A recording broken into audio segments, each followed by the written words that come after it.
Recording in progress. So go to chapter 18, recruitment and selection. When I talk about recruitment, it's the end-to-end process of effectively and efficiently selecting, sourcing, employing workers. That's what recruitment is about. That means you are selecting, you are screening, you are sourcing for the right candidate, a suitable candidate for a job or for a position. That is what recruitment is. I think the point is clear. So let's just go down and see what they said here. Okay, they start with types of employment. But before we go into types of employment, what is employment itself? Employment is the relationship between two parties, which is the employer and the employee, trying to reach agreement in terms and conditions of paid labor service. The agreement between the employer and the employee. The employer is the person giving the business giving the job, and the employee is the person seeking for the job. So they are trying to reach an agreement in terms and conditions of paid service. That is what employment is. So we have different types of employment here. We have full-time employment. So when we talk about full-time employment, are you there? Yes. So this is where a business takes on an employee who is expected to work the full working week. So you are in full-time employment if you are expected to work all through the week, or working days of the week. That is full-time employment. You get it? Yes.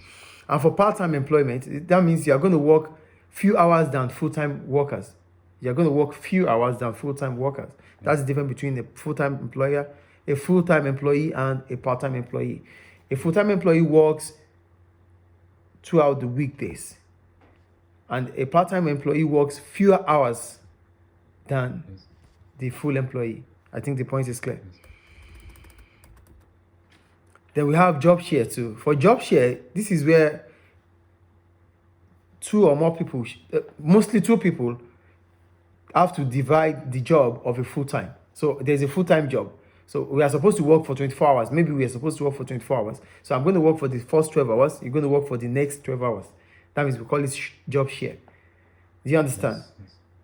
You are sharing the job. You are dividing the job of a full-time worker. Yes. Do you understand? That is job share. Then we have other types of employment, which are one, casual employment. For casual employment, these are for casual workers who do not get any guarantee of work from the employer. So we call you a casual worker because you don't have any benefits. You are just going to work and get paid for the job you do. Nothing like sick leave, nothing like any employment. You are not going to get any employment benefits. You are just working, get your money, and that's all. Get your pay, and that's all. Nothing is attached to it. That's a casual worker, or casual employee, or casual employee, or casual employment. Is it clear? Yes. For seasonal employment, this is where the business will need workers at a particular time of the year. We call it seasonal because the employee will be needed at a particular point in time, at a particular time in the year. Maybe during winter, we need some workers. So that is a seasonal employee. If it is, during the summer, we need workers, that is a seasonal employee. During Christmas, we need workers, that is seasonal employee. During Ramadan, we need workers, that is seasonal employee. Is it clear? Then we have temporary employment or temporary employee. Sometimes businesses need to take on staff for a short period of time to cover for absent workers. So we call it temporary because you are just going to cover up for certain individual who is not available right now. So, Mr. X is not available today, or he's not going to be available for the next few days. So we need someone to cover up for that. They're not going to employ full-time worker for that. They're not going to employ part-time worker for that. They only need that person to just work for that period of time. Yes. So that is what we call temporary employment. Is it clear? Is it clear, please? So we go to recruitment and selection itself.